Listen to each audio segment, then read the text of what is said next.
그러면 집을 계약할 때 계약서 작성할 때에 어떤 거를 보는 게 좋을까요? 계약서 작성이 굉장히 중요한데 이제 그 임대 계약서는 인도네시아 말로 수랍 perjanjian sewa menyewa라고 하거든요.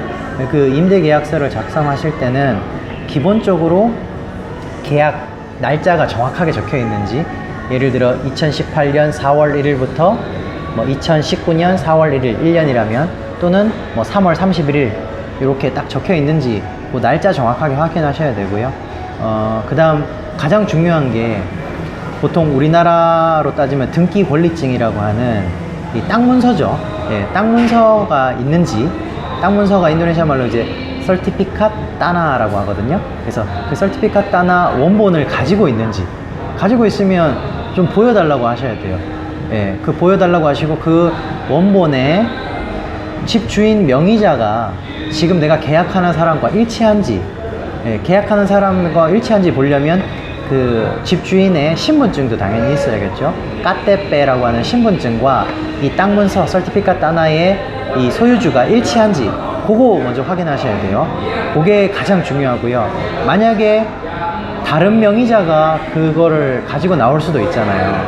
그랬을 경우는 뭐 본인이 가족이라고 하면 가족 증명서 뭐 까르트 클루아르가라고 하는데요. 네, 그거를 가지고 오면 확인이 가능하잖아요, 서로.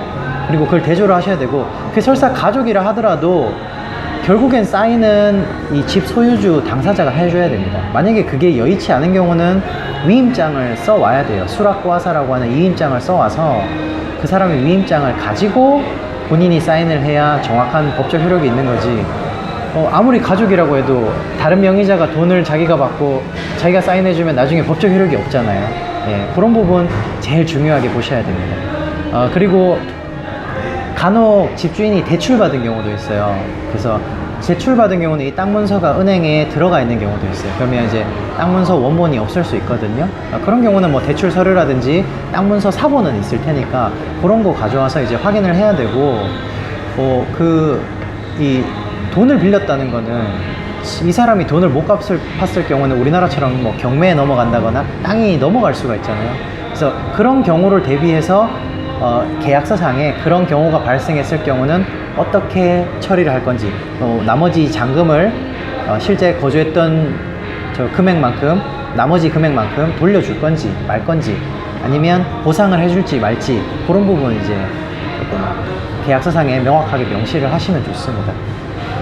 그리고 계약서상에 또 나중에 이제 책임 소재 문제가 많이 생기는 게 집에 건축물에 이제 균열이 생겼거나 또는 뭐 파이프의 파손 이런 게 발생했을 경우에는 그거를 비용 처리를 어떻게 부담할 건지 그런 걸 찾으셔야 돼요. 그래서 만약에 비용이 많이 들어간다 그러면 집주인이 보상을 해주거나, 뭐 약간의 비용 같은 경우는 사는 사람이 뭐 해도 되겠죠, 세입자가. 근데 구조적인 문제, 구조적으로 내가 집을 뭐 뜯어갖고 파이프를 갈아야 된다든지, 아니면 지붕이 새갖고 지붕을 갈아야 된다든지, 이런 경우는 이제 그건 주인이 해주는 경우가 많거든요. 그런 부분을 근데 명시를 하셔야지, 명시를 안 해주면 안 해주는 주인도 많습니다. 그러면 이제 결국은 답답한 사람은 사는 사람이잖아요. 그래서 세입자가 돈을 내고 직접 고쳐야 되기 때문에 그런 좀 분쟁을 없애려면 명확하게 계약서상에 이제 명시를 해주면 좋고, 그 다음 이제 그런 거 말고도 자연적으로 발생하는 부분이 생기잖아요. 왜냐면 건물이 노후하다 보면 자연적으로 파손되는 부분이 있잖아요. 그런 부분은 세입자가 할 건지 아니면 주인이 할 건지, 또 세입자가 살다 보면 자기가 파손하는 경우도 있어요. 그런 부분은 이제 나중에 나갈 때 다시 원상복구를 해주고 나가는 건지 아니면 그냥 나가면 되는지, 또는 보증금이 보통 있어요. 집에 우왕자민안이라고 해서 일정 금액의 보증금이 있는 경우가 있는데, 그 보증금액에서 이제 보통 세입자가 살면서 파손한 부분을 이제 까고 보통 집주인이 돌려줘요. 네, 그런 부분 이제 생각하셔야 되고, 그리고 이제 자연재해, 인도네시아는 이제 천재지변이 많잖아요. 뭐 홍수도 생길 수 있고 관리는 지진도 있을 수 있고, 그런 경우에는 집이 파손됐을 때 어떻게 처리가 되는지, 보통은 이제 자연재해 같은 경우는 집주인이 집을 새로 이제 고쳐주거나 아니면 집을 살 수 없을 지경에 이르렀을 때는 나머지 그 기간, 임대 기간에 대해서는 이제 보통 돌려줘요. 돌려주고 이제 내보내는데 그런 부분 정확하게 명시를 해주시면 좋고, 그 다음에 이제 오버 컨트락이라고 하면 우리나라로 따지면 이제 전전세 같은 개념이거든요. 그래서 내가 임대를 했지만 내가 일정 금액, 일정 기간을 살다가 남은 임대 기간을 다른 제3자한테 재임대를 해줄 수 있잖아요. 그런 게 되는지 안 되는지 그거 명시해 주시면 좋습니다. 예, 왜냐하면 이제 대부분의 주인은 하기 싫어해요. 왜냐하면 여러 세입자가 거치게 되면 집이 아무래도 망가지다 보니까, 그리고 이제 계약 관계도 복잡하고 하다 보니까 이제 싫어하는데, 계약 기간이 예를 들어 길다, 예를 들어 내가 10년을 계약을 했다, 그러면 너무 길다 보니까 중간에 살다가 나갈 수도 있잖아요. 예, 그런 경우는 또 오버 컨트락을 넣어주는 경우도 있거든요. 그래서 그런 부분 넣을지 말지 생각하시면 되고, 그 다음 계약 만기 전에 이제 계약을 또 연장을 할지 말지 이거를 알려줘야 되거든요. 그런 거 이제 명시해 주시면 좋아요. 보통은 계약 기간이 만기되기 전에 한 2달, 예, 2달 전에는 내가 연장을 할 건지 아니면 나 이사를 다른 데로 갈 건지 그거를 얘기를 해주시면 이제 그때 집주인이 준비를 합니다. 만약에 연장을 한다 그러면 그때 새로운 계약 금액을, 임대 금액을 얘기를 하시면 되고요. 예, 만약에 이사를 간다고 하면 그때부터 이제 집주인이 이제 다른 사람한테 임대를 하기 위해 이제 물건을 내놓겠죠. 예, 그렇게 되고, 그 다음 마지막으로 이제 제일 중요한 게, 계약서를 작성하실 때는 최소 2부로 작성하셔야 돼요. 왜냐면 한 분은 집주인이 가지고 한 분은 세입자가 가져야 되기 때문에 최소 2부, 만약에 부동산 중개인이 있다고 하면 증인도 한 부 가지면 좋기 때문에 3부로 작성하시면 돼요. 근데 이제 만약에 2부로 작성하셨을 때 제일 중요한 거는 아까 제가 말씀드렸던 인지, 마트라이라고 하는 6,000루피아짜리 인지를 붙이셔야 돼요. 그래서 그거 붙이는데, 그거는 이제 모든 장에 다 붙이는 게 아니라, 예를 들어 계약서가 3장짜리라고 하면 각 장의 밑에 아래에 양측이 간단하게 다 사인을 합니다. 그리고 맨 마지막 장에 세입자 이름이 적힌 면에 인지를 붙여갖고 세입자가 그 인지에 걸쳐서 사인을 하면 그 계약서는 집주인이 가져가는 거고요.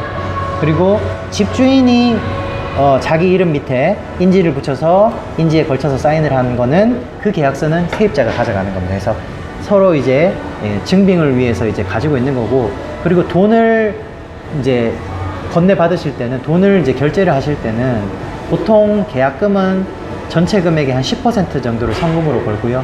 나머지 90%는 실제 계약서 작성하는 당일날 그때 이제 건네거든요.